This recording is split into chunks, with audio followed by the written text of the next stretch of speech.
Hola a todos, hoy veremos a 5 de las mujeres más odiadas de la historia. Algunas fueron acusadas de asesinato y traición, otras se convirtieron en símbolos de escándalo, avaricia o desastre político, pero realmente eran villanos o víctimas de rumores y propaganda. Desde reinas infames hasta amantes controvertidas, estas son las historias detrás de algunas de las mujeres más odiadas de la historia.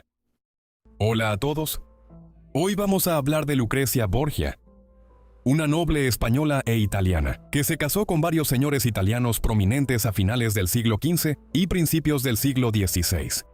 Este fue un periodo famoso en la historia de Italia, la época del Renacimiento, Miguel Ángel, Da Vinci y las guerras italianas. Pero la historia de Lucrecia era igual de fascinante, y había muchos mitos y leyendas oscuras que rodeaban su vida. Esta es su historia. Lucrecia Borgia nació el 18 de abril de 1480 en Subiaco, que en ese entonces era un pueblo a las afueras de Roma, pero que hoy es un suburbio de la capital italiana. Su padre era Rodrigo Borgia, un español que originalmente provenía de las cercanías de Valencia, pero que se había dirigido a Roma a mediados del siglo XV, y su madre era Vanessa di Catenay, la amante principal de Rodrigo. En Roma, ascendió rápidamente en las filas de la Iglesia Católica Romana, bajo el patrocinio de su tío Alfonso, quien había sido elegido Papa Calixto III en 1455. Para finales de la década de 1450, Rodrigo era un cardenal, un cargo poderoso en lo que era el igualmente influyente Estado Pontificio, que controlaba gran parte del centro de Italia en ese momento, mucho más allá del Vaticano. Pero Rodrigo no era precisamente un cardenal común. Tenía muchas amantes y engendró varios hijos. Aunque esto no era raro entre los hombres de la iglesia en esa época, había una gran hipocresía dentro de la iglesia durante esos años, ya que, aunque se predicaban las virtudes del celibato, quienes ocupaban cargos importantes ignoraban esto descaradamente en su vida privada, a escondidas, y debido a esto, su comportamiento se convirtió en objeto de algunas críticas entre los reformadores de la iglesia durante ese periodo. Con Vanessa, Rodrigo tuvo 4 hijos, y Lucrecia se llevaba bien con sus hermanos, especialmente con su hermano mayor, César. Los dos mostraban un gran afecto el uno por el otro, y César llegaría a desempeñar un papel destacado en la vida de su hermana más adelante, pero este fuerte vínculo más tarde daría lugar a algunos rumores turbios. Como hija de una de las figuras religiosas más prominentes de la época, Lucrecia recibió una formación muy sólida en los nuevos estudios humanistas que se había desarrollado en Italia durante el periodo del Renacimiento y que se centraba en los autores de la antigua Grecia y Roma. Fue instruida por Adriana Orsini de Milán. Bajo la tutela de Orsini, Lucrecia aprendió varios idiomas y más adelante en su vida hablaba con fluidez español, catalán, francés, italiano y latín. Mientras que su educación humanista habría incluido una sólida formación en la literatura griega y romana, retórica, política, lógica y filosofía, las materias principales del currículo humanista. Lucrecia creció durante un periodo tumultuoso en la historia de Italia. Aunque Italia en ese momento era el centro de la civilización europea, con ciudades como Roma, Florencia, Venecia y Milán, que atraían a los más grandes artistas de la época, políticamente, la península estaba en un estado caótico. No estaba unida, sino que estaba dividida en más de 2 docenas de ciudades-estado grandes y pequeñas. Las principales eran las repúblicas marítimas comerciales de Génova y Venecia. Varias ciudades-estado en el norte, como los ducados de Milán, Ferrara y Urbino.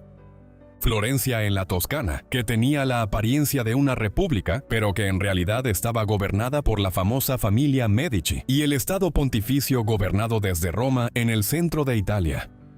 En el sur, el Reino de Nápoles y la isla de Sicilia estaban controlados por España. Además, desde 1494 estalló una serie de guerras dirigidas por España y Francia, quienes eran rivales por el dominio en la península itálica, después de que Francia comenzara a intentar adquirir influencia en el norte del país. Todo esto fue significativo para Lucrecia, porque su padre organizó varios matrimonios para ella, que intentaban fortalecer la posición de los Borgia dentro de este laberinto político. Cuando tenía apenas 10 años de edad, el padre de Lucrecia prometió su mano en matrimonio a un señor valenciano. pero este y varios otros arreglos matrimoniales fueron cancelados. En los años que siguieron, a medida que la fortuna política de Rodrigo fluctuaba a principios de la década de 1490, su poder de negociación cambió drásticamente en agosto de 1492, cuando ganó la elección para convertirse en el próximo papa. Como el Papa Alejandro VI pudo negociar una alianza matrimonial mucho más favorable a través de Lucrecia. El 12 de junio de 1493, por lo tanto, se casó con Giovanni Sforza, miembro de la poderosa familia Sforza, que gobernaba el Ducado de Milán y varios otros pequeños estados en el norte de Italia. Este primer matrimonio duró solo hasta 1497. Para entonces, el Papa había decidido que la alianza con los Sforza ya no era la mejor opción y que se podría negociar una mejor alianza matrimonial a través de Lucrecia si se anulaba la unión. Esto fue aceptado debidamente por Sforza después de que se ejerciera cierta presión, y él, algo avergonzado, firmó un documento declarando que no pudo consumar el matrimonio, debido a que era impotente, y esto fue motivo suficiente para que se le concediera la anulación. Sin embargo, en respuesta, se cree que el humillado Giovanni Sforza empezó a difundir chismes que afirmaban que Lucrecia mantenía relaciones sexuales con sus hermanos y su padre. Para entonces, Lucrecia ya se acercaba a la adultez y abundaban los rumores de que estaba embarazada en el momento de la anulación, debido a un romance ilícito con un chambelán que trabajaba para su padre, de nombre Pedro Calderón. Los acontecimientos que siguieron son poco claros. Lucrecia desapareció de la vida pública por un tiempo, y puede que haya dado a luz a su primer hijo de Calderón en las semanas siguientes. Luego, Calderón se convirtió en una víctima de la crueldad de la familia Borgia al deshacerse de problemas embarazosos. Bueno, fue encontrado muerto en el río Tíber a principios de 1498. Su segundo esposo, Alfonso de Aragón, tuvo un destino sangriento similar. Alfonso era primo de la familia real española, ya que descendía de la familia real de Aragón, cuyo rey era Fernando de Aragón, uno de los dos monarcas de España a finales del siglo XV, junto con su esposa Isabel. El matrimonio de Lucrecia con Alfonso en 1498 fue parte de la decisión de su padre de apoyar temporalmente a los españoles en las guerras italianas. Pero el matrimonio solo duraría mientras durara el realineamiento diplomático del Papa Alejandro. A pesar de que era un buen matrimonio, ya que ambos tenían la misma edad e incluso se decía que se habían enamorado profundamente en el año 1500, los Borgia decidieron volver a apoyar a Francia. Así, los Borgia necesitaban que Alfonso desapareciera y rápidamente apareció muerto también en Roma. Lucrecia pudo haber sido cómplice en su asesinato. Aunque el matrimonio ya había tenido un hijo, llamado Rodrigo en honor a su abuelo, el Papa. El tercer y último matrimonio de Lucrecia tuvo lugar 2 años después. Este fue su matrimonio más destacado hasta ahora, y quizás por eso duró. Su nuevo esposo era Alfonso d'Este, el hijo y heredero de Ercole d'Este, el duque de la importante ciudad-estado de Ferrara, en el norte de Italia. Pronto sucedería a su padre y se convertiría en duque él mismo en 1505. El matrimonio se celebró a principios de 1502 y duraría el resto de la vida de Lucrecia. Con el tiempo tuvieron varios hijos, aunque la paternidad de estos pudo haber sido debatible, ya que Lucrecia, al igual que su nuevo esposo, mantuvo una serie de aventuras amorosas durante las décadas de 1500 y 1510.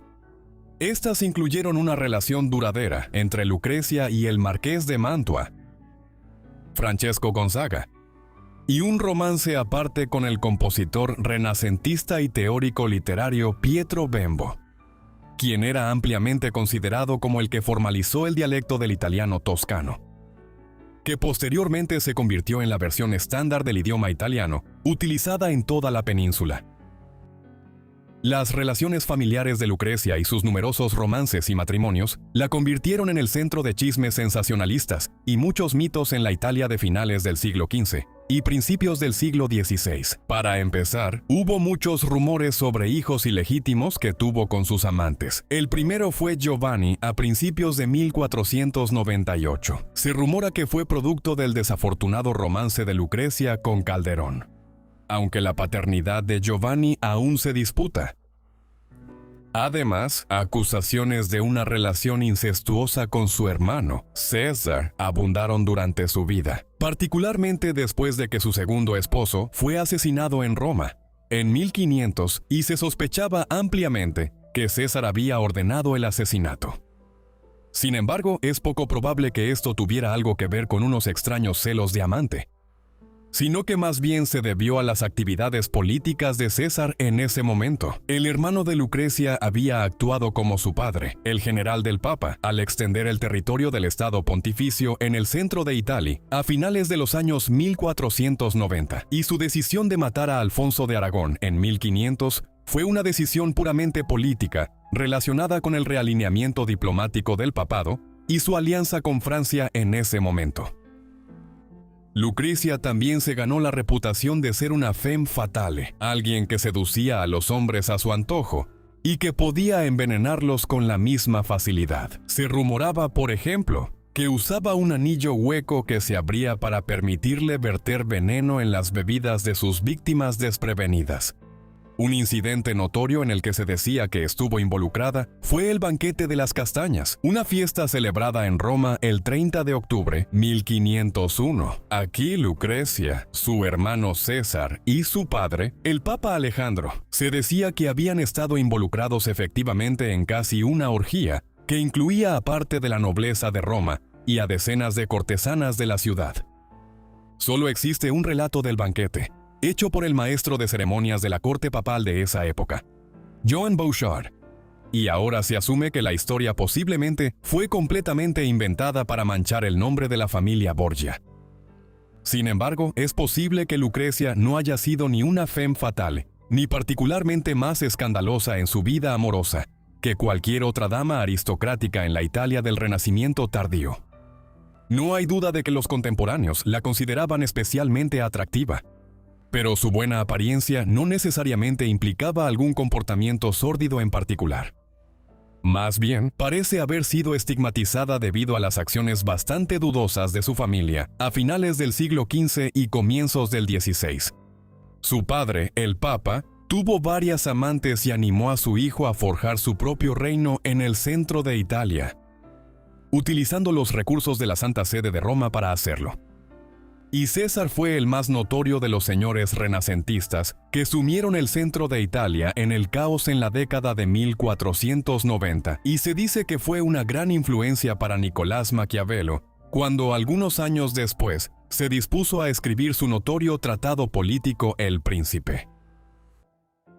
La vida adulta de Lucrecia transcurrió en la corte de en Ferrara, donde su tercer esposo se convirtió en duque en 1505. Como se ha señalado, ella tuvo una serie de aventuras, aunque esto no era nada inusual según los estándares de la Italia del Renacimiento tardío. Esto se complicó por uno de sus amantes, Francesco Gonzaga, quien contrajo sífilis alrededor de la época de su aventura o poco antes, una enfermedad de transmisión sexual que llegó a Europa con consecuencias devastadoras a finales del siglo XV, después del contacto europeo con América. Aunque hoy en día se trata fácilmente con antibióticos, a comienzos de la Edad Moderna, lentamente devastaba el cuerpo, comenzando con un sarpullido alrededor de la región genital y luego se extendía por el resto del cuerpo, y finalmente provocando deformidades, y a menudo el colapso de partes del cuerpo, como la nariz. Si la enfermedad persistía durante meses o años, sin embargo, al parecer, Lucrecia no contrajo la enfermedad de Francesco, a la que las mujeres son menos propensas. Su padre, el Papa Alejandro, murió en agosto de 1503. Era un hombre curioso, un príncipe renacentista despiadado, que rompió todas las reglas asociadas a su cargo, pero que fue recordado con cariño por algunos de los otros papas de la época. Con su posición debilitada tras la muerte de su padre, César comenzó a perder el control sobre algunos de los territorios en el centro de Italia, que había conquistado en la década de 1490. Finalmente fue arrestado por el rey Fernando de Aragón y trasladado a España en 1504. Pasó más de 18 meses en prisión allí antes de escapar y lanzar una revuelta en el norte del país, la cual terminó con su muerte en marzo de 1507. Así, en pocos años en el siglo XVI, Lucrecia pasó de ser la hija de una de las familias más poderosas de Italia a ser una figura aislada descendiente de la casa caída de los Borgia. Ella tuvo al menos 8 hijos, cuya legitimidad era cuestionable, y quizás hasta 10, dependiendo de quiénes fueran los padres de otros 2. Sin embargo, también tuvo varios embarazos difíciles y abortos espontáneos durante la primera y la segunda década del siglo XVI, y al final, fue este complicado historial obstétrico lo que causó su muerte. El 14 de junio de 1519, ella dio a luz a una niña, a quien bautizaron como Isabela. Había sido otro embarazo complicado para Lucrecia, y esta vez nunca se recuperó por completo. Se enfermó después del parto, y a pesar de mejorar durante unos días en la semana siguiente, empeoró y murió el 24 de junio a la edad de 39 años. Fue enterrada en la iglesia de Corpus Domini en Ferrara, la última figura importante de la turbulenta dinastía Borgia, que había sido tan prominente en Italia desde mediados del siglo XV. Lucrecia ha sido una de las mujeres más estudiadas de la Italia de inicios de la Edad Moderna desde su muerte. Por ejemplo, en 1833, el gran escritor francés Victor Hugo escribió una obra de teatro que llevaba su nombre, volviendo a contar una versión de su vida, mientras que en el siglo XX y principios del siglo XXI, ella aparece en numerosos libros, películas, series de televisión e incluso en un videojuego. En estos, muchos de los rumores que la rodearon durante su vida han tenido un papel destacado. Catalina de Médici era miembro de la famosa familia Médici de Florencia. Ella llegaría a casarse con el futuro rey de Francia y se convertiría en reina. Sin embargo, su esposo murió prematuramente, dejándola a cargo de guiar a sus hijos. Pronto ganó la reputación de ser una reina malvada y hambrienta de poder que envenenaba a sus enemigos y masacraba a otros. Y también tenía vínculos con lo oculto. ¿Pero alguna de estas oscuras habladurías era realmente cierta? Esta es su historia. Catalina de Médici nació el 13 de abril de 1519, en Florencia, la capital de la República Florentina, que dominaba la Toscana y el centro de Italia durante la temprana Edad Moderna. Aunque la ciudad era nominalmente una república, había estado dominada, con pocas interrupciones, por la familia de banqueros Médici desde finales del siglo XIV. También habían desempeñado un papel destacado en el Renacimiento italiano. Y Catalina era la bisnieta de Lorenzo el Magnífico, quien había patrocinado y apoyado a Leonardo da Vinci, Miguel Ángel y Sandro Botticelli, entre otros. Mientras que el periodo del Renacimiento italiano fue una época de gran logro cultural en la península italiana, también fue una época de profunda inestabilidad política, ya que Francia y España, las superpotencias europeas de esa época, competían por la hegemonía sobre los numerosos pequeños ciudades-estado de Italia. En la época del nacimiento de Catalina, la familia Médici se estaba inclinando hacia Francia, y como resultado, cuando ella tenía apenas 14 años de edad, y después de una infancia tumultuosa, en la que ambos padres habían muerto. Antes de que cumpliera un año, Catalina fue casada con Enrique de Valois, el segundo hijo mayor del rey Francisco, el I de Francia. El matrimonio fue difícil al principio. Los objetivos de la unión dinástica se vieron frustrados en 1534, cuando Giulio de Medici, quien como Papa Clemente VII había negociado la unión con Francia, murió. Su sucesor, el Papa Pablo III, ahora dirigió el apoyo del papado hacia España y cortó una pensión papal que Catalina había estado recibiendo como parte de la alianza matrimonial. Además, el príncipe Enrique mostró poco interés en su esposa en los primeros años, y en cambio mantuvo una serie de amantes, e incluso estuvo enamorado de una de ellas, la hermosa Dina de Poitiers, una mujer 20 años mayor que Enrique, pero de quien se decía que parecía mucho más joven. Además, durante los primeros 10 años de su matrimonio, la pareja no pudo tener hijos. Esto hizo que Catalina, una mujer considerada una forastera, fuera aún más impopular en Francia. Como resultado, ella intentó varios brebajes extraños para tratar de quedar embarazada, y cuando finalmente lo logró, empezaron a circular sospechas de que practicaba el ocultismo o la brujería. Sin embargo, con el tiempo, las cosas mejoraron. Catalina fue elogiada por su educación y sofisticación por la corte francesa. Con el paso de los años, y fue una figura importante en la difusión del Renacimiento hacia el norte, hasta la corte francesa en París. Además, a partir de 1544, Enrique y Catalina empezaron a tener hijos.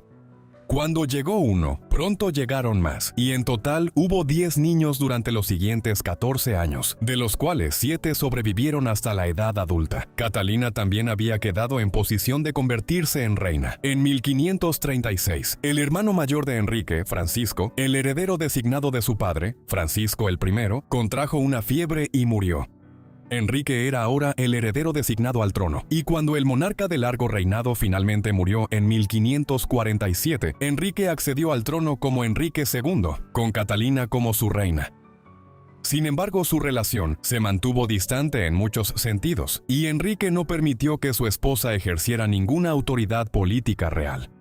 Bueno, Catalina fue mantenida en gran medida en segundo plano, mientras que la amante de Enrique, Diana, recibía toda su atención, así como títulos, propiedades y muchos obsequios en forma de ropa costosa y joyería.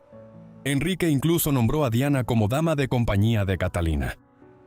Durante este tiempo, Catalina se dedicó a las ciencias y se fascinó por la astrología, la astronomía y la física. También se hizo amiga del supuesto vidente, Nostradamus, y por esto comenzaron a difundirse historias sobre su interés en las artes oscuras y la nigromancia.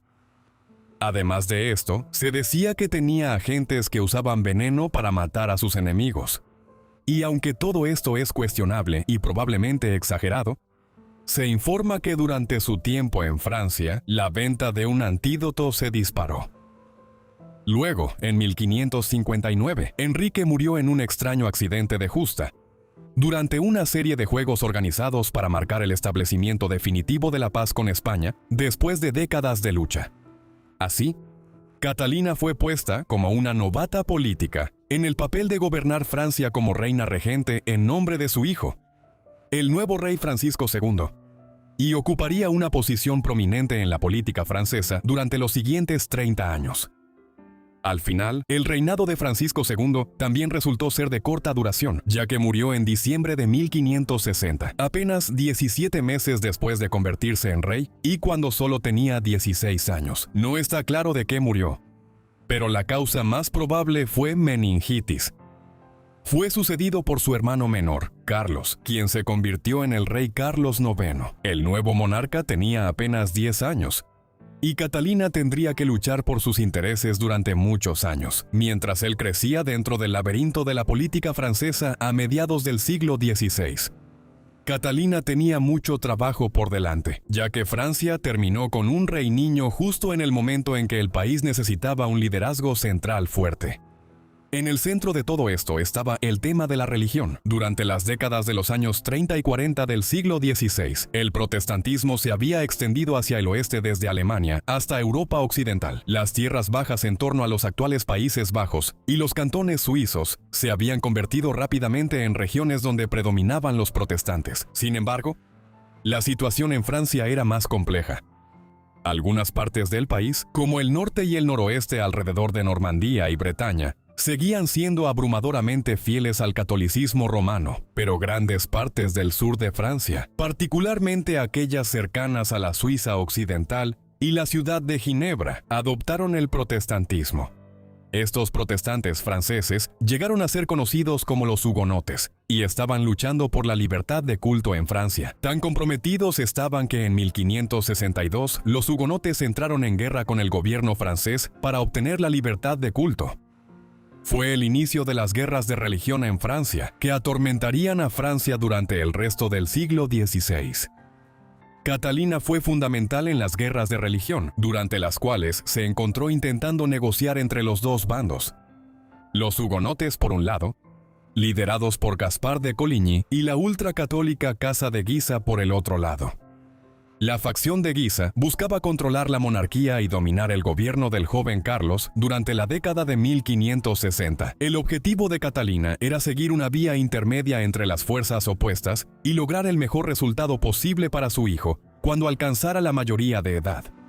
Por lo tanto, ella fue una figura destacada en el grupo de políticos franceses que en ese momento se definían como politiques, aquellos que priorizaban la estabilidad política y la paz por encima de la causa, tanto del catolicismo radical como del protestantismo. Con estos fines, Catalina osciló entre favorecer el enfrentamiento militar contra los hugonotes en ocasiones y negociar con ellos en otras etapas. En la década de 1560, a menudo buscando contrarrestar la enorme influencia que la familia Guisa había adquirido entre la población católica del país. También negoció una serie de alianzas matrimoniales. El propio Carlos se casó con Isabel de Austria en 1570, la hija del emperador del Sacro Imperio Romano, Maximiliano II. También intentó negociar una alianza matrimonial con la reina protestante de Inglaterra, Isabel I, a través de una unión con uno de sus hijos menores, y las negociaciones para un posible compromiso con Francisco, duque de Alençon y de Anjou, se prolongaron hasta finales de la década de los 70 del siglo XVI. Sin embargo, fue la alianza matrimonial que Catalina negoció para que su hija Margarita se casara con Enrique de Borbón, el príncipe de Navarra, en 1572, lo que llevó a los acontecimientos por los que Catalina es más vilipendiada y recordada. Enrique de Borbón era el príncipe del pequeño Principado de Navarra, en el suroeste de Francia, a lo largo de la frontera pirenaica con España. Aunque era príncipe por derecho propio, también era súbdito de la corona francesa. Pero había una complicación adicional en la unión matrimonial. Enrique era protestante y, a comienzos de la década de los 70 del siglo XVI, se había convertido en uno de los líderes de los hugonotes franceses, a pesar de su juventud. Por ello, el matrimonio de la hermana del rey Carlos con Enrique fue negociado en un esfuerzo por poner fin a las guerras de religión, y también Catalina esperaba reducir la influencia de la familia Guisa en el proceso. Así, Enrique y Margarita se casaron el 18 de agosto de 1572 en la Catedral de Notre Dame en París. Sin embargo, la boda de Enrique y Margarita fue opacada por un evento que ocurrió una semana después. Con motivo de la boda, miles de partidarios de Enrique llegaron a París, y mientras los hugonotes franceses deambulaban por las calles del París católico, las tensiones en la ciudad comenzaron a escalar. Estas tensiones estallaron la noche del 23 de agosto, 5 días después de la boda y hasta la mañana del 24, el día de la fiesta de San Bartolomé.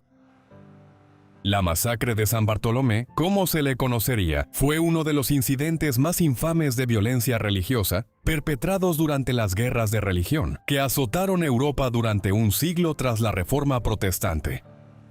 El incidente que desató la masacre fue un atentado contra la vida de Gaspar de Coligny, uno de los principales hugonotes de la época, el 22 de agosto.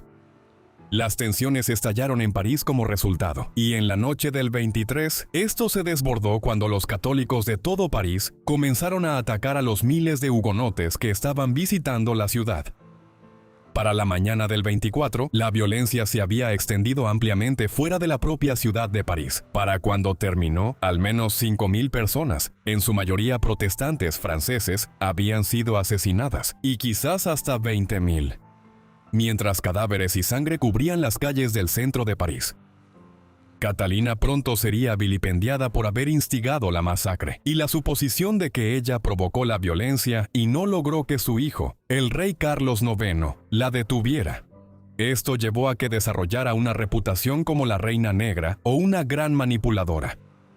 Bajo esta perspectiva, Catalina fue percibida como la organizadora de la unión entre su hija y Enrique de Navarra, como un medio para atraer al liderazgo hugonote y a sus seguidores a París, donde luego organizó que fueran masacrados en el día de San Bartolomé. Sin embargo, a pesar de que Catalina fue retratada de esta manera, ella realmente no fue responsable de la violencia. El atentado contra Coligny, que condujo directamente a la masacre la noche siguiente, probablemente fue obra de la familia Guisa, que quería sabotear la posible alianza entre la corona y los hugonotes. Además, Catalina sí convocó al Consejo Real el 23 de agosto, antes de la masacre, en un esfuerzo por restaurar el orden en París antes de que se derramara sangre. Que esto no tuviera éxito se debió a su hijo Carlos, un gobernante débil e ineficaz, cuya falta de acción se agravó por los informes de que murmuró el día 23 a sus consejeros: «Mátenlos a todos». Así que la reputación de Catalina como la mente maestra de la masacre de San Bartolomé, un evento que indignó a los protestantes de toda Europa durante años, es casi con toda seguridad injustificada. El papel de Catalina en la política francesa continuó mucho más allá de los acontecimientos de 1572, 2 años después. Carlos murió de tuberculosis sin dejar heredero. Por lo tanto, el hijo de Catalina que seguía en edad, Enrique, pasó a ser rey con el nombre de Enrique III. Sin embargo, el nuevo monarca estaba ausente en Polonia en ese momento, donde era candidato al trono de la mancomunidad polaco-lituana. En consecuencia, durante un tiempo, en 1574, Catalina una vez más se convirtió en la reina regente en nombre de su hijo ausente y seguiría siendo consejera de Enrique durante todo su reinado. Sin embargo, no era muy querida por el público francés y con frecuencia la culpaban de cualquier problema que surgía. A la luz de esto, en 1574, un autor anónimo publicó una obra que fue extremadamente crítica con ella, y así la reputación de Catalina como una reina malvada quedó aún más consolidada. Durante su gobierno, se lanzaron innumerables acusaciones sobre Catalina. Estas incluían que envenenó a la madre de Enrique de Navarra, tenía una habitación en su castillo llena de venenos y que incluso proporcionó prostitutas para su hijo recién fallecido cuando él aún era bastante joven. En 1577, un tal Pierre Lestuaille describió un banquete organizado por Catalina. Aquí afirmó: «En este encantador banquete, las mujeres más bellas y encantadoras de la corte fueron puestas a servir, estando medio desnudas con el cabello suelto como novias». Pero esto probablemente era bastante exagerado. Bueno, él ni siquiera estaba ahí, en la década de 1570. Y hasta bien entrada la de 1580, Catalina luchó valientemente para evitar que Francia cayera en un desorden aún mayor. Las guerras de religión continuaron, pero logró guiar exitosamente a sus hijos, el rey y el duque de Alençon y de Anjou, para que no entraran en una nueva guerra con España a finales de la década de 1570, para lo cual la corona no estaba en absoluto preparada en el contexto de la propia inestabilidad interna de Francia. También logró limitar el poder de los Guisa hasta cierto punto, pero siguieron siendo una espina en el ya desgastado panorama político del país, ya que varias veces amenazaron con negociar su propia alianza con España y traer tropas españolas al país contra los hugonotes. Para mediados de la década de 1580, Catalina era anciana y cada vez más enferma, y murió el 5 de enero de 1589, a la edad de 69 años. Solo 9 meses después, su hijo Enrique III fue asesinado cerca de París por Jacques Clément, un fanático católico que estaba descontento con la falta de disposición del monarca para enfrentarse directamente a los hugonotes franceses. Enrique murió sin un heredero varón, y su hermano menor, Francisco, había muerto algunos años antes. Así que ahora, en un extraño giro del destino, Enrique de Navarra, quien se casó 17 años antes con la hija de Catalina, Margarita, había provocado la masacre de la noche de San Bartolomé. Se convirtió en el nuevo rey, como el rey Enrique IV. Pronto aceptó convertirse al catolicismo si eso significaba que las guerras de religión podían terminar, proclamando célebremente que París bien vale una misa. En 1598, puso fin al conflicto religioso cuando emitió el Edicto de Nantes, que otorgó a los protestantes franceses la libertad de culto que habían buscado durante mucho tiempo. Así, las guerras de religión en Francia llegaron a su fin, pero no por los hijos de Catalina, sino por el hombre con quien casó a su hija en 1572, como preludio a uno de los incidentes más trágicos y notorios de Francia. En 1936, Eduardo VIII se convirtió en rey del Reino Unido. Él estaba decidido a casarse con Wallis Simpson, una socialité estadounidense y divorciada varias veces. Sin embargo, esto pronto resultó en una crisis política y la abdicación del rey. En los años que siguieron, estallaron más escándalos, e incluso se ha especulado que la pareja estaba tramando algo siniestro con los nazis. Pero para entender cómo sucedió todo esto, debemos regresar a finales del siglo XIX. La mujer conocida por la posteridad como Wallis Simpson, en realidad nació con el nombre de Bessie Wallis Warfield el 19 de junio de 1896 en el Monterey Inn en Blue Ridge Summit, en Pensilvania. Ella nació en una familia empresarial prominente de Baltimore. Su padre era Henry Warfield, un comerciante de harina que ganó suficiente dinero vendiendo ese humilde producto, que en 1875 pudo financiar una campaña para convertirse en alcalde de Baltimore, aunque finalmente no tuvo éxito. La madre de Wallis, Alice, también provenía de una familia de negocios. Su padre era William Montague, un exitoso corredor de bolsa de finales del siglo XIX.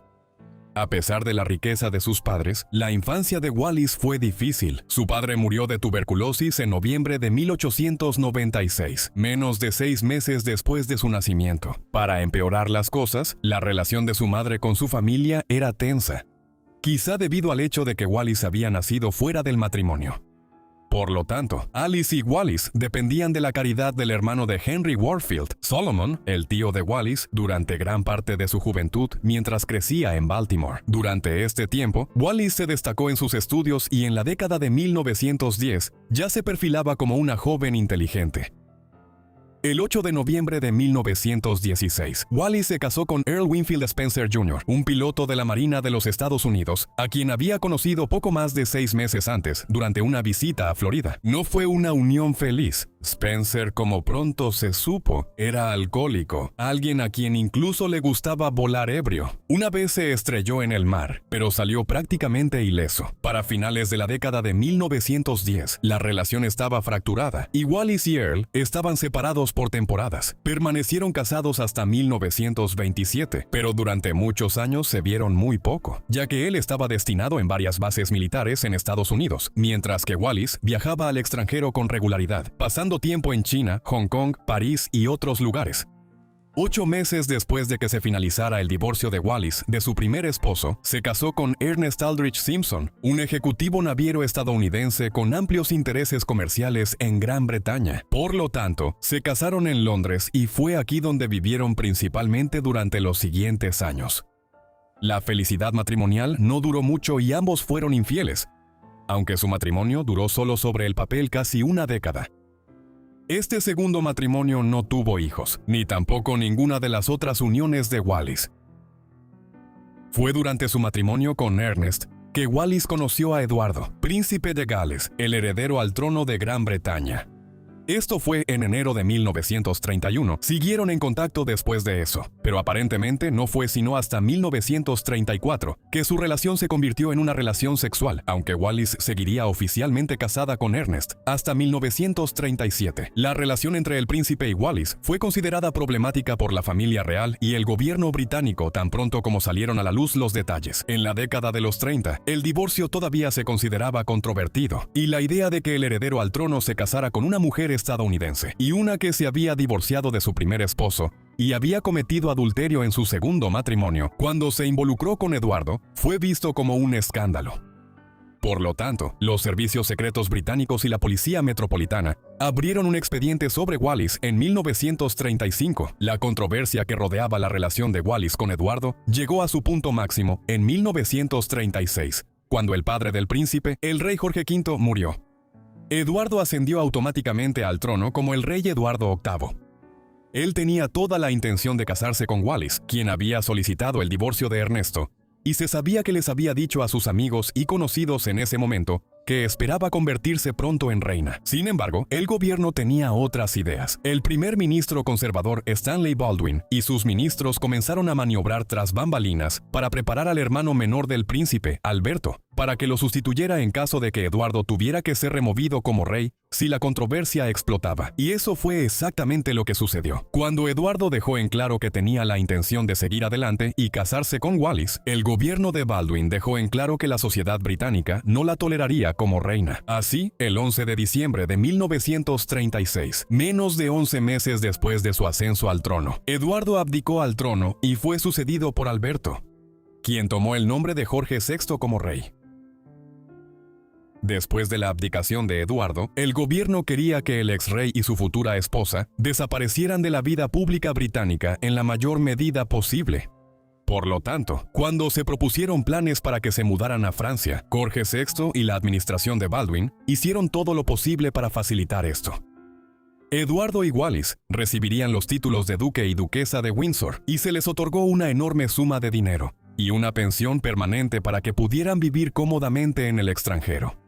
Con esto establecido, el ex monarca y su futura esposa finalmente se casaron en el sur de Francia, el 3 de junio de 1937, poco después de que Wallis finalmente obtuviera su divorcio de Ernesto. Los recién casados vivieron en París después de eso. Se podría haber pensado que los Windsor se establecerían en la capital francesa y tratarían de evitar más controversias. Pero ese no fue el caso. Eduardo, con el apoyo de Wallis, parecía estar decidido a intentar forjarse una nueva posición como embajador no oficial de los intereses reales británicos en el extranjero.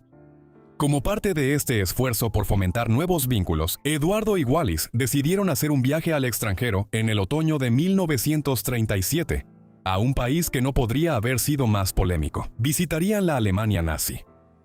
En el verano de 1937, Dr. Robert Ley, el jefe del Frente Laboral alemán, había invitado a Eduardo y Wallis a visitar Alemania. Para principios del otoño de 1937, los Windsor habían aceptado la oferta y la noticia de la inminente visita fue comunicada al gobierno británico, quienes no estaban nada contentos con este último acontecimiento. Los Windsor llegaron a la estación de tren Friedrichstraße en Berlín el 11 de octubre para lo que sería una visita de casi 2 semanas. Sus actividades eran en general bastante mundanas e incluían recorridos por fábricas alemanas y organizaciones sociales, pero durante todo el tiempo fueron agasajados y atendidos por los principales miembros del régimen nazi, incluido el ministro de Relaciones Exteriores de Alemania, Joachim von Ribbentrop, el ministro de propaganda nazi, Joseph Goebbels, y Hermann Göring, el jefe de la recién formada Fuerza Aérea Alemana y el segundo al mando de Hitler. Finalmente, Wallis y Eduardo concluyeron su estancia de 2 semanas en Alemania, con una audiencia personal con Adolf Hitler en su refugio alpino, el Berghof, en la frontera sur entre Alemania y Austria. Existen diferentes versiones sobre lo que se dijo durante estas reuniones y lo que se estaba planeando entre los Windsor y los nazis, pero como veremos, toda la visita adquirió un matiz más siniestro a la luz de los acontecimientos de los años posteriores. Wallis y Eduardo regresaron a París después de la visita a Alemania. Allí presenciaron cómo Europa se precipitaba hacia la guerra en los meses siguientes, mientras su nuevo amigo, Adolfo Hitler, comenzó a anexar algunos de los países vecinos de Alemania. Austria fue anexada a la Gran Alemania en marzo de 1938, seguido por Checoslovaquia un año después. Cuando los nazis invadieron Polonia en septiembre de 1939, Gran Bretaña y Francia determinaron que ya no podían apaciguar a Hitler y declararon la guerra a Alemania. Así comenzó la Segunda Guerra Mundial. Wallis y Eduardo continuaron viviendo en París en los meses posteriores al estallido de la guerra. Ellos, como muchos parisinos, habrían creído que estaban relativamente seguros allí, lejos de las líneas del frente de la invasión esperada de Francia en el noreste del país. Pero cuando esa invasión se produjo a principios del verano de 1940, resultó en una aplastante victoria militar para los nazis, y las divisiones de tanques alemanas comenzaron a acercarse a París a pocas semanas de la incursión inicial en Francia. Mientras lo hacían, Wallis y su esposo huyeron hacia el sur, cruzando la frontera hacia España y dirigiéndose casi hasta Portugal. En Lisboa ocurrió una de las series de acontecimientos más controvertidas y peculiares relacionadas con Wallis y Eduardo. Primero, el régimen nazi estaba conspirando para intentar atraer a la pareja de regreso a España, donde buscarían detenerlos y llevarlos a Alemania como piezas de negociación en el conflicto de Alemania con Gran Bretaña. Eduardo y Wallis no estaban al tanto de este plan, el cual no tuvo éxito de todas formas, pero ellos mismos aparentemente estaban tramando una traición contra la propia Gran Bretaña. En Lisboa, Wallis y Eduardo estaban residiendo en la casa de Ricardo Espírito Santo, un banquero portugués que tenía extensas conexiones comerciales en Alemania. Santo era sospechoso de tener amplios contactos con Hitler y los nazis. Por lo tanto, los servicios de inteligencia británicos habían abierto un expediente sobre él. Además, la correspondencia entre Eduardo y Santo en el periodo posterior parecería indicar que Eduardo podría haber estado tramando un posible regreso al trono de Gran Bretaña. Aunque la evidencia no es concluyente, muchos han especulado que Eduardo estaba usando a Santo como enlace con el gobierno nazi y que había planes en marcha para que Eduardo fuera restaurado al trono de Gran Bretaña si los alemanes derrotaban al país en la guerra. Así, Wallis y su esposo, posiblemente, estaban conspirando con los nazis durante la Segunda Guerra Mundial, con el objetivo de convertirse en rey y reina, 5 años después de la vergonzosa abdicación de Eduardo. Puede que nunca sepamos toda la verdad sobre lo que Wallis y Eduardo estaban planeando mientras estaban en Portugal, en el verano de 1940. Solo unas semanas después, el gobierno británico organizó que tomaran un barco en Lisboa y se dirigieran a las Bahamas, donde a Eduardo se le dio el puesto de gobernador por el resto de la guerra, una estratagema que sirvió para mantener a la pareja fuera de Gran Bretaña. Pasaron el resto de la Segunda Guerra Mundial aquí, mientras los planes que hubieran podido tramar con los nazis se desmoronaban, ya que los nazis comenzaron gradualmente a perder la guerra a partir del invierno de 1941. Wallis y Eduardo reanudaron su vida como exiliados reales en París tras la Segunda Guerra Mundial. Indicios aislados continuaron apareciendo a lo largo de los años sobre su aparente breve alianza con los nazis y las reuniones que tuvieron con los altos miembros del régimen en octubre de 1937 arrojaron una sombra sobre ellos por el resto de sus vidas. Sin embargo, continuaron manteniendo una especie de estatus de celebridad en París, y durante sus visitas a Estados Unidos en la década de 1950, la salud de Eduardo se deterioró en la década de 1960, en gran parte debido a su hábito de fumar en cadena durante toda su vida y a una predisposición familiar a problemas pulmonares. Finalmente murió en mayo de 1972 en París, a la edad de 77 años. Su cuerpo fue llevado de regreso a Inglaterra para un funeral real, en el cual hubo una sorprendente muestra de dolor por parte del público británico hacia el monarca que brevemente fue rey en 1936, y cuya vida, por lo demás, estuvo envuelta en controversia. Wallis continuó viviendo en Francia después del fallecimiento de Eduardo. Ella fue apoyada económicamente por la herencia de su difunto esposo y una asignación de la reina Isabel II de Gran Bretaña. Su propia salud ya estaba deteriorándose en ese momento, y, a finales de los años 70, ella desarrolló demencia. A partir de 1980, perdió la capacidad de hablar. Así que sus últimos años los pasó confinada en casa y con sus facultades mentales deteriorándose. Finalmente, Wallis falleció en la capital francesa el 24 de abril de 1986 a los 89 años de edad. Su funeral se llevó a cabo en la capilla de San Jorge en el castillo de Windsor, en Inglaterra, y fue enterrada junto a Eduardo cerca del castillo de Windsor. Cuando Hernán Cortés y sus conquistadores españoles conquistaron el imperio azteca de Centroamérica, entre 1519 y 1521, fueron ayudados enormemente por una mujer indígena, Malinali, quien llegó a ser conocida como Malincín o la Malinche. Actuó como traductora, asesora e intermediaria para los españoles. Su nombre se ha convertido en sinónimo de duplicidad y traición a su propio pueblo. ¿Pero fue realmente la personificación de la traición o en realidad una víctima de sus circunstancias? La Malinche nació como Malinali alrededor del año 1500 entre el pueblo náhuatl de la península de Yucatán, en lo que hoy es el sur de México y Guatemala. Ella creció en la región fronteriza entre el antiguo Imperio Maya y el más reciente, expansionista y agresivo Imperio Azteca, cuya capital se encontraba mucho más al norte, en Tenochtitlán, el sitio donde hoy se encuentra la Ciudad de México. Sabemos poco sobre su vida temprana, pero sí sabemos que cuando tenía 8 o 9 años, Malinali fue esclavizada. No está claro si fue secuestrada durante una incursión de un grupo guerrero o si fue vendida por su familia. La esclavitud era muy común en la región de Centroamérica en el periodo precolonial, y bien podría ser que su familia la haya vendido a algunos pueblos mayas más hacia el este.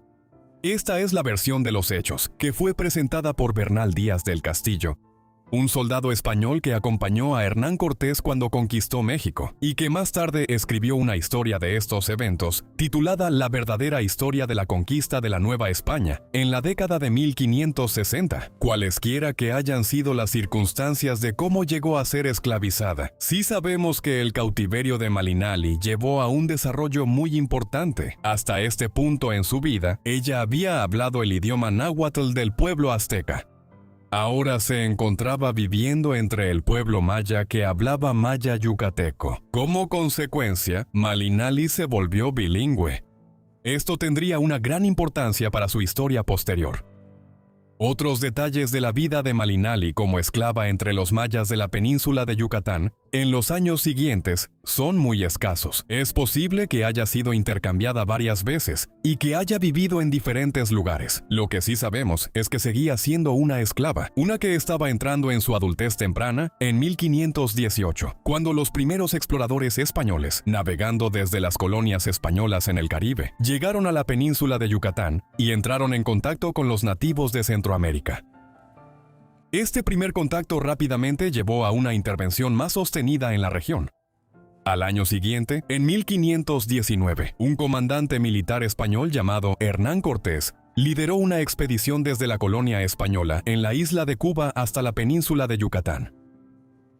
Cuando llegó a la ciudad de Pontonchan, en el territorio maya, las autoridades de la ciudad, con la esperanza de apaciguar a los europeos, le dieron a Cortés 20 esclavos como regalo. Una de estas mujeres no era otra que Malinali.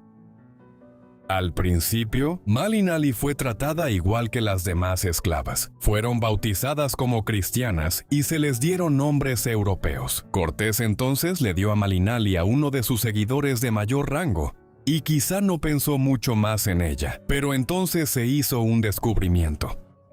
Se supo que, además de poder hablar el idioma maya yucateco local de los mayas, Malinali también podía hablar el idioma náhuatl de los aztecas, más al norte y al oeste.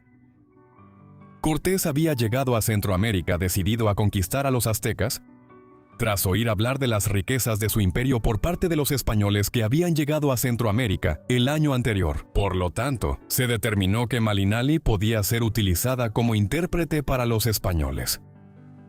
Aunque no podía hablar español, un sacerdote español en la compañía de Cortés había comenzado rápidamente a aprender algo de maya yucateco basado en la información obtenida de la expedición de 1518. Así, al juntar al sacerdote y a Malinali, Cortés podría comunicarse con los pueblos de habla náhuatl, que encontrarían mientras avanzaban hacia el interior, rumbo a Tenochtitlán.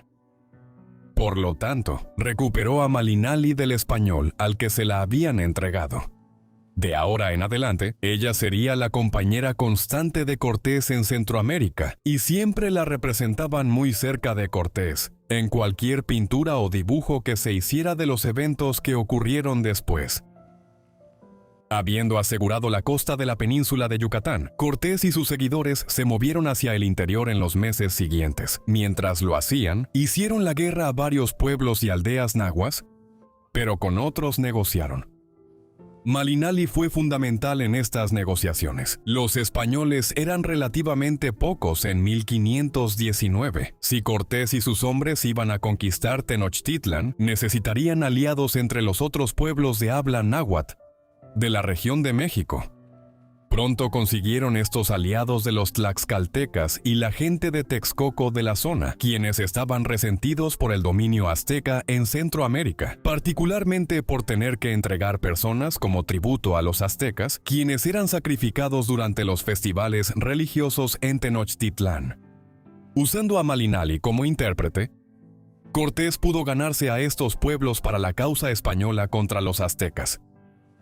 También fue en este momento cuando Malinali llegó a ser conocida como Malintzin, una versión en náhuatl de su nombre. Le añadió un honorífico real a su nombre, y los nativos que encontraron asumieron que era una noble.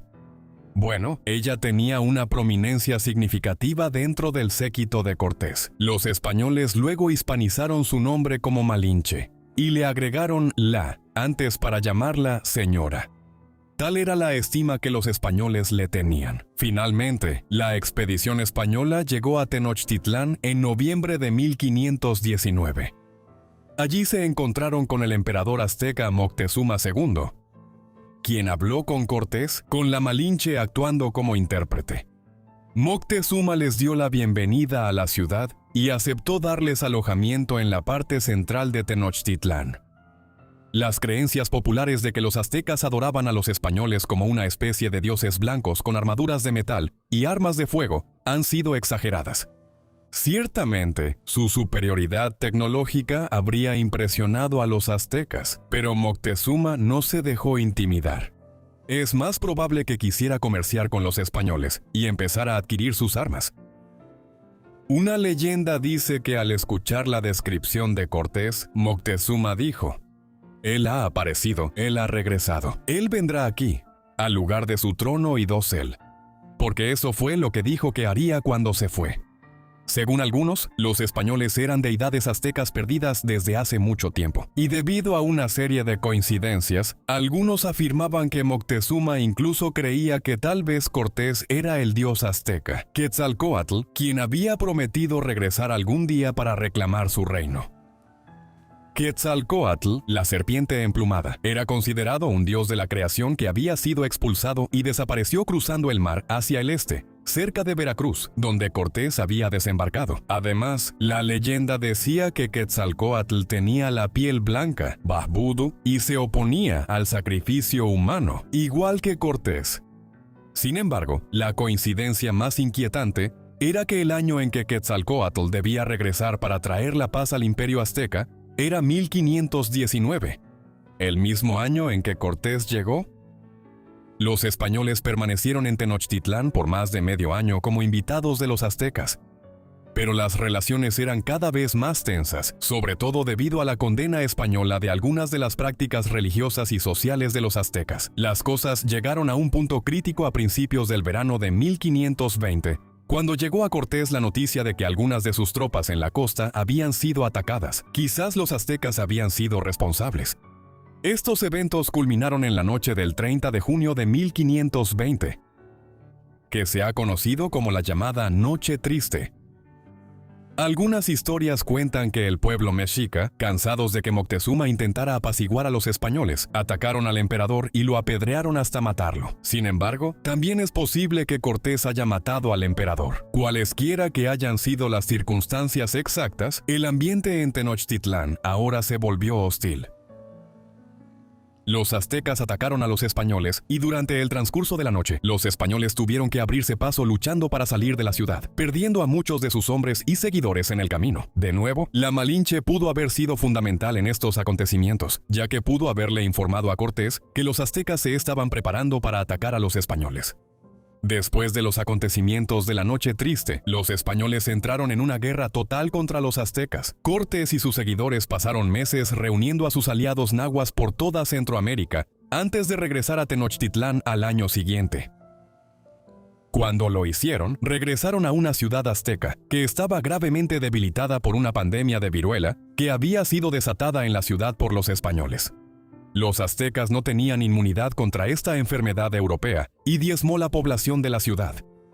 En consecuencia, en el verano de 1521, Cortés y sus aliados indígenas pudieron conquistar la ciudad, poniendo fin al imperio azteca. En los años que siguieron, el imperio español se expandió para controlar toda Centroamérica. La Malinche había sido fundamental para la conquista de su propio pueblo. Cortés llegó a afirmar que después de Dios, nadie fue más crucial para su éxito en la conquista de México que ella.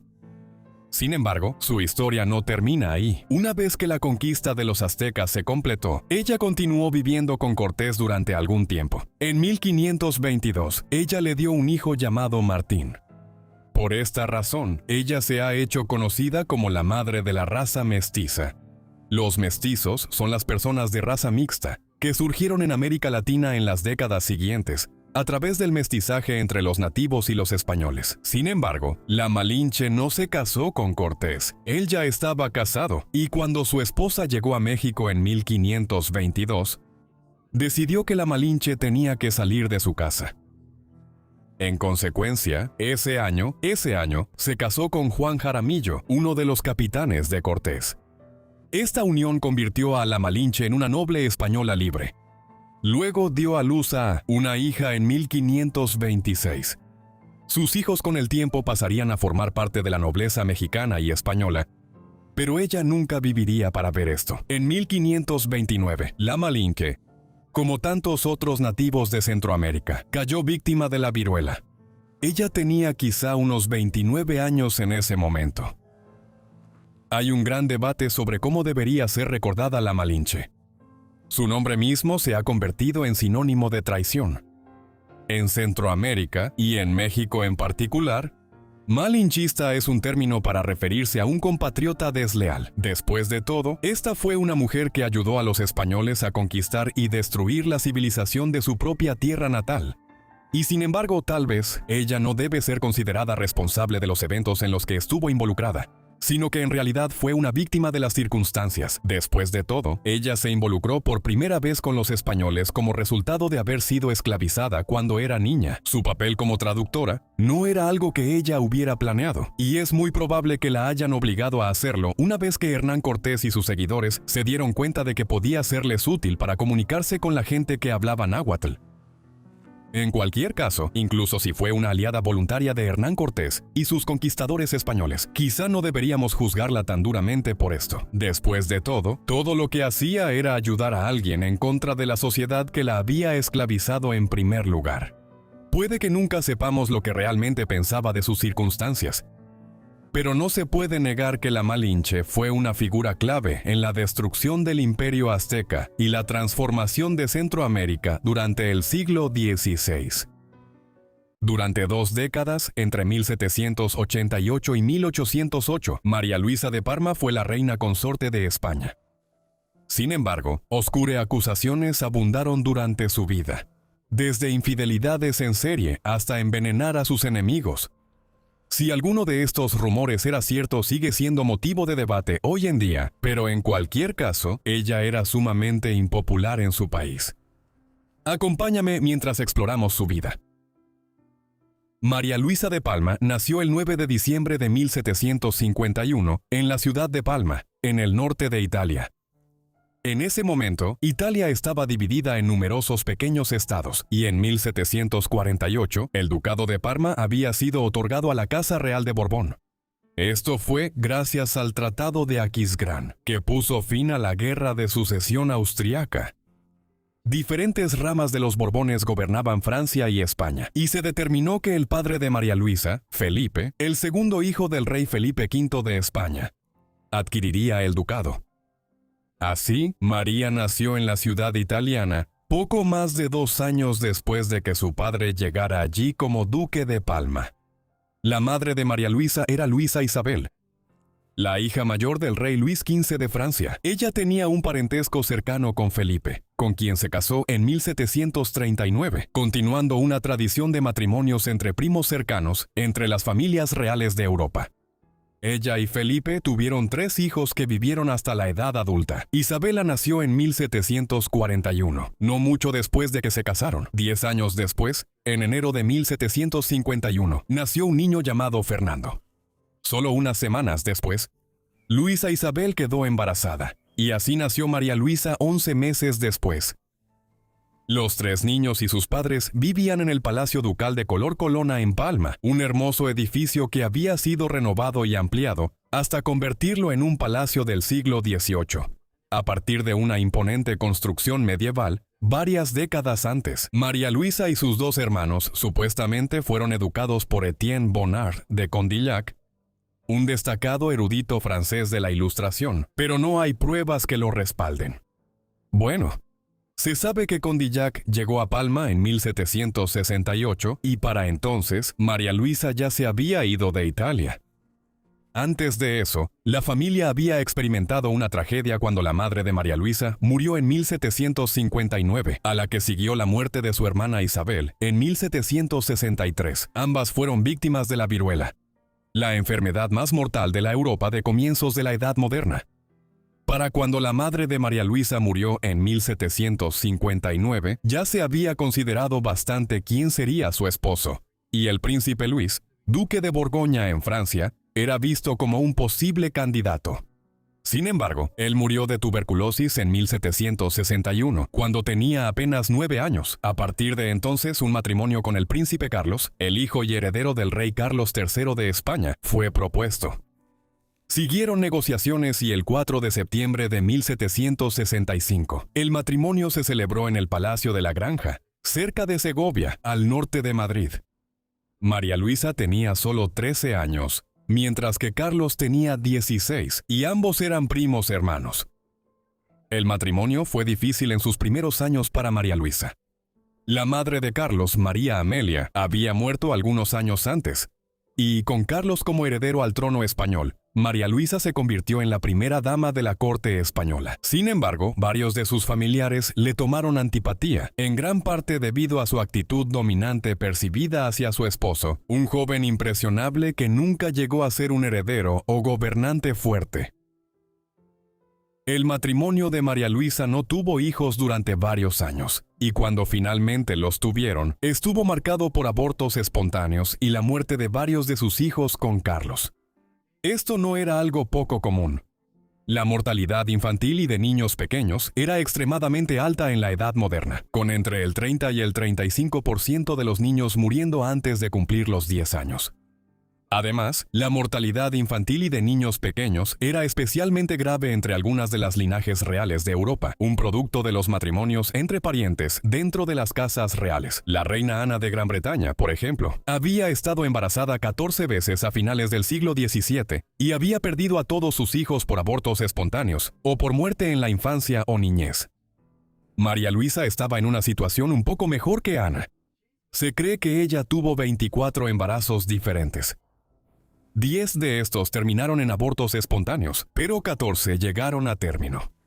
De los 14 hijos a los que dio a luz, 7 sobrevivirían hasta convertirse en adultos. Otros 7 murieron en la infancia o niñez, y debido a esto, empezaron a circular rumores en la corte española de que María Luisa estaba maldita.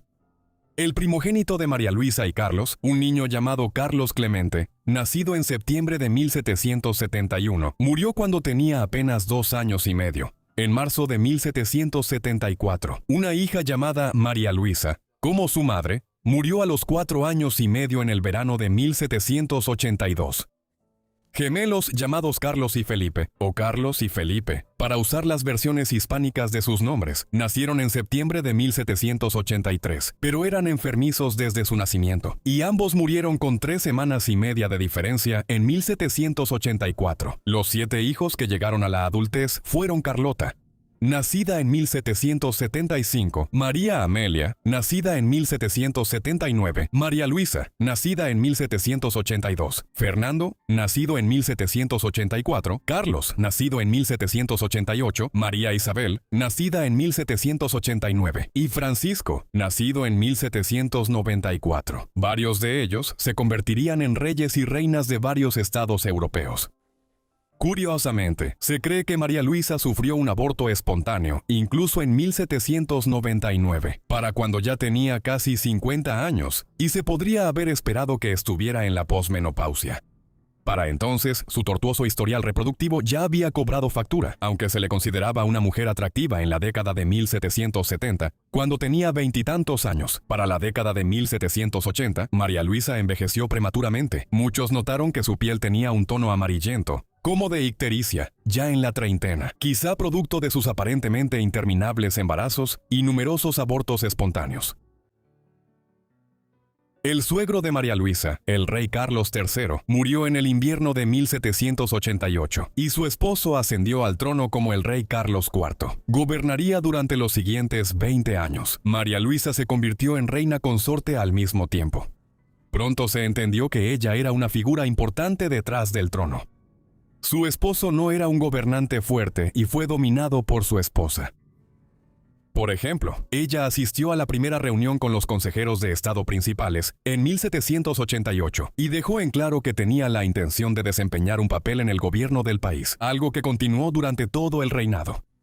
Carlos estaba contento de permitirlo, ya que sus principales pasiones eran la caza y otras actividades recreativas de la aristocracia. Por su parte, María Luisa desempeñó un papel mucho más importante en los asuntos del Estado y, en particular, en la promoción de la educación y la cultura en España. Además, ella fue la principal mecenas de Francisco Goya, quien se convirtió en el pintor oficial de la corte en la década de 1790.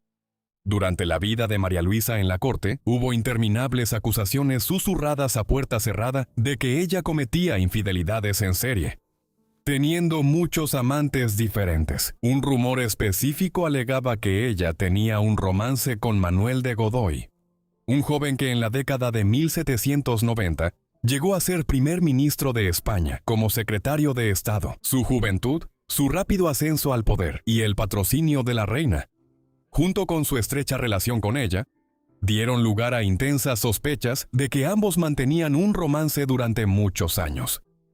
Además, María Luisa dependía emocionalmente de Godoy durante tiempos turbulentos, como cuando perdió a sus hijos y la depresión causada por su menopausia. También corría el rumor de que Godoy era el padre biológico de varios de sus hijos. Y el confesor de la reina escribió en su testamento que ninguno de sus hijos e hijas, ninguno era fruto del matrimonio legítimo. Aunque muchos historiadores piensan que la relación era probable, en realidad tenemos muy pocas pruebas concretas que lo confirmen. Estas acusaciones parecen haber sido tan prevalentes debido a los celos entre los rivales de Godoy por el poder, y porque la reina estaba excediendo las limitaciones que se imponían a las mujeres en un mundo dominado por hombres. Los rumores maliciosos también alcanzaron las relaciones de María Luisa con varias otras aristócratas femeninas de alto rango en la corte española. Por ejemplo, se sospechaba que había envenenado a María Cayetana de Silva, la 13ª duquesa de Alba. La duquesa de Alba se había casado con el marqués de Villafuente, y esta unión de dos destacadas familias aristocráticas españolas los había hecho sumamente importantes en la corte real española, solo por debajo de la familia real y la casa de Osuna. María Luisa era vista como una rival tanto de la duquesa de Alba como de Osuna como resultado. Así, cuando la duquesa de Alba murió repentinamente en el verano de 1802, con apenas 40 años de edad, su fallecimiento fue considerado sospechoso y circularon acusaciones de que la reina había organizado el envenenamiento de su rival. Estas acusaciones eran completamente infundadas, y casi todos los historiadores coinciden en que Alba murió de tuberculosis complicada por una fiebre severa. Sin embargo, esta no fue la única mujer a la que se rumoreaba que María Luisa había envenenado. En 1802, su hijo el príncipe Fernando se casó con María Antonia de Nápoles y Sicilia. María Luisa no quería a su nuera. Una vez le escribió a Manuel Godoy: ¿qué haremos con esa serpiente diabólica de mi nuera y ese cobarde chucho de hijo mío? La animosidad entre las dos y el hecho de que ella tenía solo 21 años llevaron a acusaciones de que fue envenenada, pero no hay evidencia que respalde esto. Y María Antonia en realidad murió de tuberculosis. Para el siglo XIX, quienes estaban en el centro del poder en España tenían asuntos mucho más graves de qué preocuparse que las supuestas infidelidades de la reina consorte o una historia inventada sobre un posible envenenamiento. Había surgido una amenaza mucho más real y tangible en Europa occidental. En 1789 había comenzado la Revolución Francesa, lo que eventualmente llevó, a principios de la década de 1790, a la deposición y ejecución del rey Luis XVI de Francia, el primo de María Luisa. En las guerras revolucionarias francesas que siguieron, el rey Carlos y su gobierno, comprensiblemente, se unieron a una coalición antifrancesa, junto con Gran Bretaña y Austria, contra los franceses. Pero cuando los franceses empezaron a tomar la delantera sobre sus enemigos en 1794, Carlos, María, Luisa, Godoy y otros a cargo en Madrid, sorprendentemente cambiaron de rumbo. Se formó una alianza con la nueva República Francesa, una que convirtió a España en el principal aliado de Francia entre las potencias europeas. La alianza franco-española siempre fue desigual. España era una potencia de segundo nivel en Europa a finales del siglo XVIII, y Francia estaba en ascenso como la potencia continental dominante bajo la República. Pero esto se volvió aún más agudo bajo Napoleón Bonaparte como emperador de los franceses a partir de 1804. En 1807, María Luisa, Carlos y Godoy intentaron aprovechar la expansión francesa al aceptar el Tratado de Fontainebleau, lo que permitiría a España invadir y anexar efectivamente Portugal, una potencia que estaba estrechamente aliado con el principal enemigo de Francia, Gran Bretaña. Lo que siguió fue un periodo de marcada intervención en los asuntos españoles por parte de los franceses, culminando finalmente en la deposición de Carlos y la breve ascensión al trono de Fernando, el hijo mayor de Carlos y María Luisa, una figura que con los años se había vuelto cada vez más opuesta a su padre de carácter débil. María Luisa y Carlos apelaron a Napoleón sobre este nuevo arreglo, pero sus protestas tuvieron un resultado aún peor, cuando Napoleón decidió prescindir por completo de la familia real española. En el verano de 1808, impuso a su hermano José Bonaparte como el nuevo rey de España. Con esto, el tiempo de María Luisa en el centro del poder en Madrid llegó a su fin. Sin embargo, el nuevo arreglo fue un desastre para Napoleón, con una larga guerra de guerrillas que estalló en España, una que consumió tantos recursos franceses a finales de los 1800 y principios de los 1810 que llegó a conocerse como la úlcera española. Con la abdicación de Carlos y luego la destitución de Fernando a favor de José. En 1808, María Luisa, su esposo y Godoy, dejaron España y pasaron gran parte de la primera década del siglo XIX y comienzos de la siguiente, como cuasi prisioneros en Francia.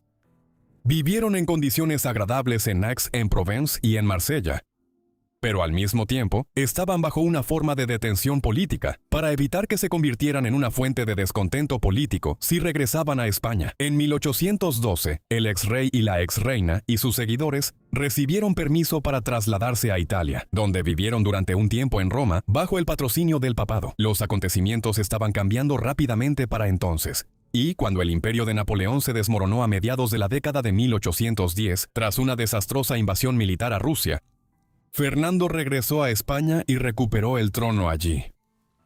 Él prohibió que sus padres regresaran a Madrid. Así, María Luisa y su esposo pasaron sus últimos años viviendo en Roma.